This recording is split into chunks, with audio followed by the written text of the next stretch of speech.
Spanac could also bring elephants. He did that once before, although seeing that there are 4 units of javelins on the enemy team, elephants may not be the best pick.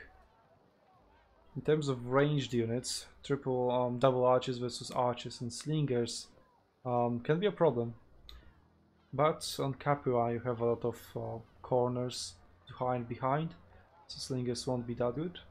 But they still can dominate the outside of the city and the main street and at the plaza. So there's still plenty of spot for slingers to shine. And there we go, the ATL locked in his pick. So what do you think Spanac can bring in here? Elephants, cavalry, something else? I would maybe think multi spears. I'm thinking that's maybe like the one thing that I don't see on this team that could be strong if they're trying to block off and wall off that corridor and just make sure that they have all those choke points down. Since they already have Leo bikes, what do you think? Ability speed is definitely a possibility. They could use some maneuverability as well. They will need some spears to deal with Prussian Prince Cav. I mean, well, swords can do that pretty well as well. But that multi spears can sort of act as Cav, that is much better in the city. You can cut off Pelasgos or Sin, for example, if he manages to outmaneuver the team and position himself in a situation where he could get those. So multi speed is definitely a possibility. Especially as Spanac doesn't really believe in cavalry on this map. But it looks like it will be elephants. He hovered at peak of Hannibal all the time. It does make sense, but there are triple javelins on the enemy team, so it will be hard for him. He has double arches, which will be slightly countered by slings. Oh yeah. Both teams, despite having quite different setups, it all depends. Like, okay, this part of my team counters this part of my team, but this part of my team, or this part of their team, is countered by this part of my team, and it goes on and on and on and on and on. And it will go down to individual skill and outmaneuvering and putting those counters against their counters while avoiding enemy countering your units. So we have a very, very exciting match ahead of us. Yep, and Gunslinger is approving of that. Oh, I can definitely imagine him doing so.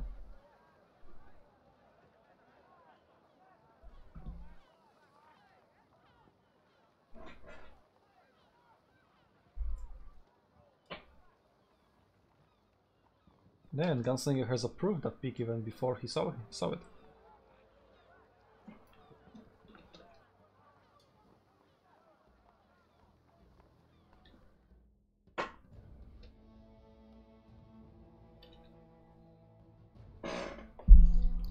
Okay, we are loading into the first battle of the final Western Civilization War 2.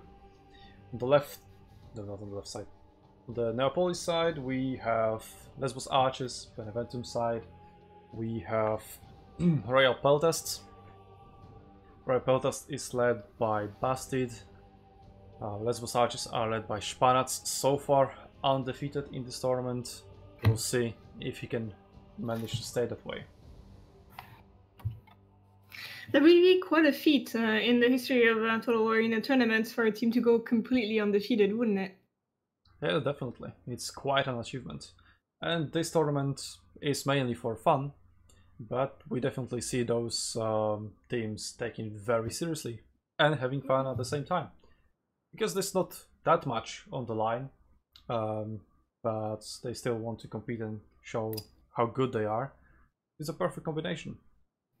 Not that much on the line. I hope you're not complaining about the prices that we're providing. No, I mean that there's not really like your clan's name on the line. It's Lesbos Archers and Royal Peltasts, right? You don't really care about that name, or not as much as you would care about the name of your own clan that you know play daily with and represent. Nice correction. It's not a correction.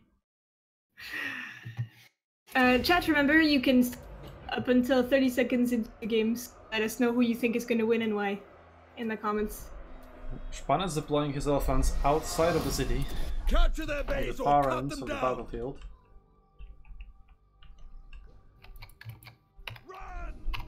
So, it is a very similar deployment he went for in their second battle. We'll see if Royal Peltas will fall for the same trick again. We have drawn first Prussian blood. Frizz grabbing early vision. Ooh, that's a huge punish. I think that light arty, yeah, that light arty factor in.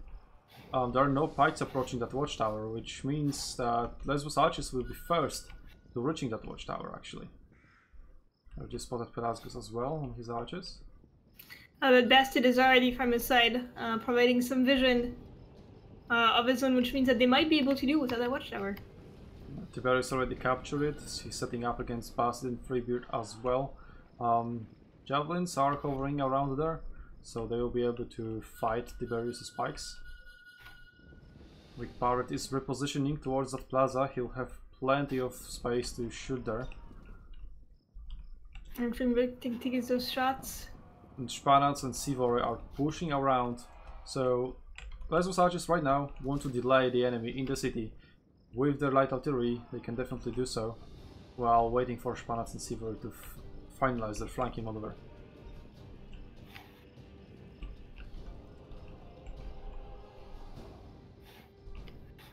And that light artillery already providing a lot of value to its team.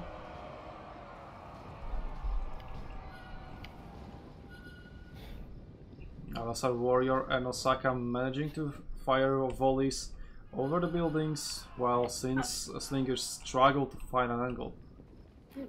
Prussian Prince trying to find that opening.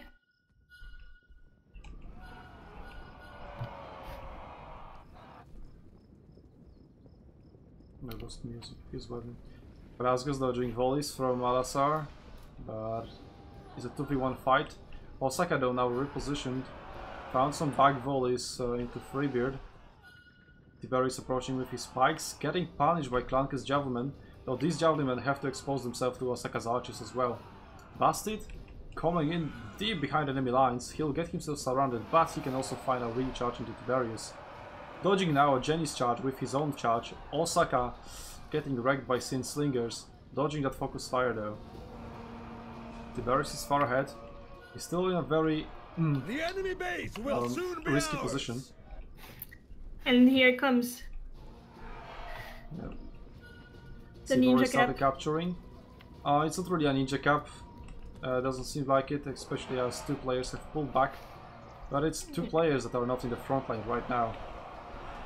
Those elephants can just pull through and start wreaking havoc in the backlines very soon. I think I actually missed one of the elephants that will soon sneak. Oh, it's actually not. That was the other team. But the cap is already at almost 50%. They should be able to decap though, no problems. Tiberius is losing one of his pike units. But Lesbos Archers have a slight HP advantage at the moment, 70 points. But Light Arty, the longer they hover over in that plaza area, the longer Weak Pirate can ramp up his damage.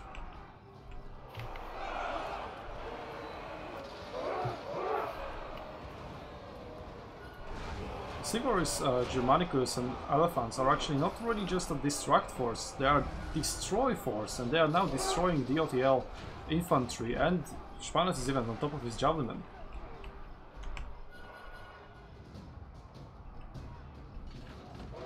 See now in the open, trying to find Osaka, but Osaka is hiding behind the temple.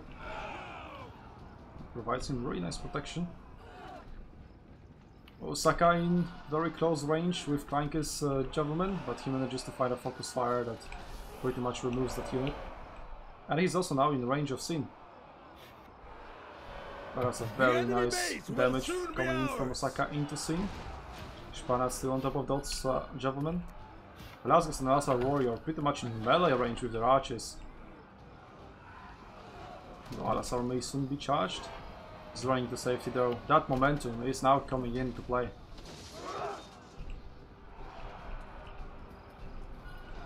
The enemy base will soon be ours. Spanat's coming in with his elephants, pressuring Pelasgo so that he cannot shoot. The enemy Tiberius base will found soon 5 be phalanx Very on the nice front. charge. Ooh, Sin with great focus fire into Osaka, hurting a nuke in one of his units. Russian Prince behind enemy lines. But there are barricades here, I see, to delay him.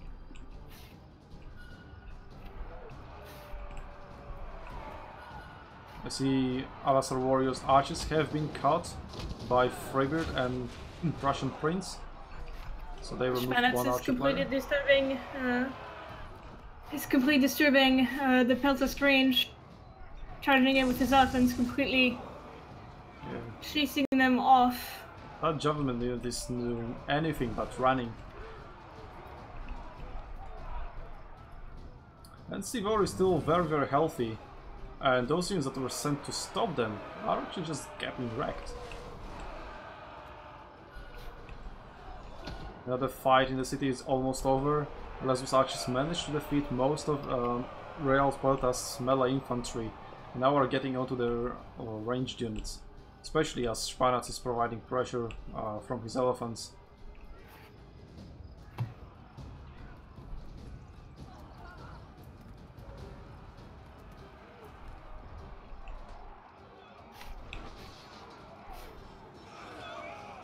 Out of waving units running away towards their base on the side of Royal Peltas. Not really looking good for that team. They're down The pretty enemy much base to will soon one be less player ours. worth of HP. So at this point, Lesbos archers have huge advantage, looking to carry it home. And remain undefeated so far. This is only one of at least 4 that they have to win. Oh yeah. There's still a lot of maps ahead of us. So we'll have at least 4 matches. Hoping for more, but we'll see. Spanats again, actually, with his flanking maneuvers. Not really keeping his team together. That's one thing that 8v8 really enables. Up until it's 7v7, you can't really do that. 8v8 starts to enable those beautiful maneuvers The around the enemy map we base have will seen so soon far be from ours. his team. And it's working beautifully. So it's good to see maneuvering to win instead of just raw fighting power. And team coordination, which is on top.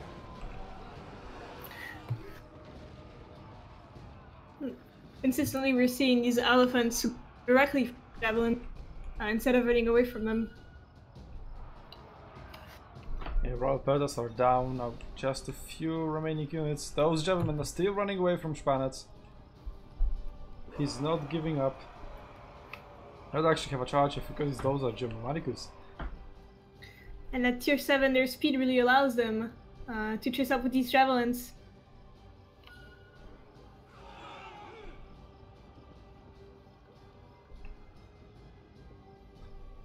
Now, Lesbos archers have set up inside Royal Peltas base and should cap it very soon for a 1-0 lead in the final.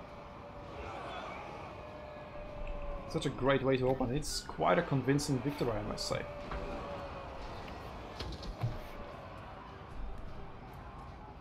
Gods hear me! We will be victorious! So let's look at the scoreboard. Russian Prince with top aggression. We Osaka have on the side of captured the Lesbos enemy archers, base. which is pretty a common theme across the entire tournament.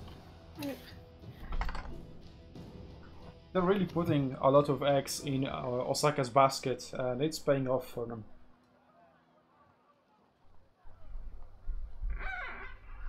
So what do you think, Sasha, about this battle? I think it was decided very quickly. I feel like as soon as planets the base and was met there mostly by spears, then everything started to flip. Oh yeah, definitely. That force, as I said, it was not a distract force, it was a destroy force, and Royal Protests, I think, underestimated that flanking maneuver, didn't send appropriate forces to deal with those, and got punished for it.